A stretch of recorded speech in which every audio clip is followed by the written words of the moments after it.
আরো সংকীর্ণ হয়ে যাও।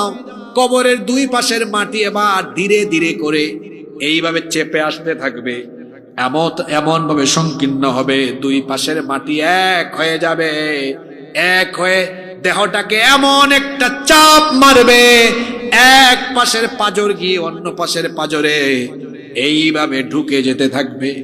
আল্লাহ গো, এমন কঠিন আযাব কবরে আমরা নিতে পারবো না, তুমি আমাদেরকে হেফাজত করো, বলে না আমিন।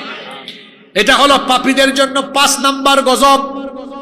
6 নাম্বার হলো এক ভয়ঙ্কর কালো চেহারা বিশিষ্ট, দুর্গন্ধ বিশিষ্ট এক লোক আসবে, এসে বলবে, পাপী তোর জন্য দুঃসংবাদ। জিজ্ঞেস করা হবে, তুমি আবার কে?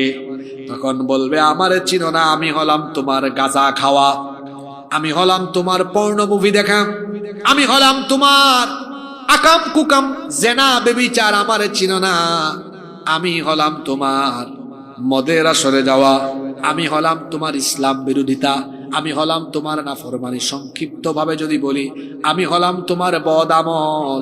এই বদ সুরত দিয়ে আল্লাহ পাঠিয়েছেন তোমাকে দুঃসংবাদ দেওয়ার জন্য।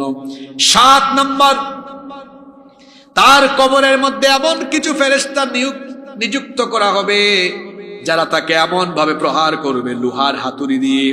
আল্লাহর নবী বলেছেন, লাউ দরাবা বিহা জাবালুন। এই হাদিসটা পড়লে আমার গায়ের লোম পর্যন্ত দাঁড়িয়ে যায়, কি ভয়ঙ্কর কথা।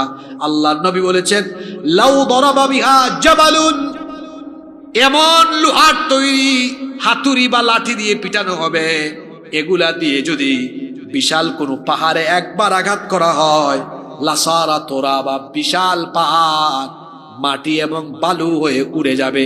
এই রকমের হাতুড়ি কিংবা এই রকমের হাতিয়ার দিয়ে কবরের মধ্যে বদকারদেরকে পেটানো হবে। নাম্বার 8। 8 নাম্বার, এদের কবরের মধ্যে ভয়ঙ্কর সাপ ছেড়ে দেওয়া হবে, এগুলো তাকে দংশন করতে থাকবে।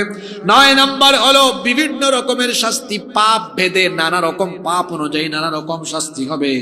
10 নাম্বার হলো তার কবরটা অন্ধকার হয়ে যাবে, আর তাকে প্রত্যেক দিন জাহান্নামে তার চূড়ান্ত ঠিকানা দেখিয়ে বলা হবে, হাদা মাকাদুকা হাত্তা ইয়াবআসাকা আল্লাহু ইয়াউমাল কিয়ামাহ।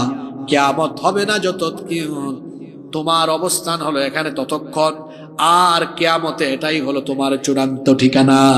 মাবুদ গো, ও আমাদের রব, এই 10টার কোনোটাই নেওয়ার মতো লোড সহ্য ক্ষমতা আমাদের নাই। আল্লাহ, তোমার জাহান্নাম থেকে আমাদেরকে বাঁচাও, কবরের শাস্তি থেকে আমাদেরকে বাঁচায় দাও, বলেন আমিন। এবার একটা হোমওয়ার্ক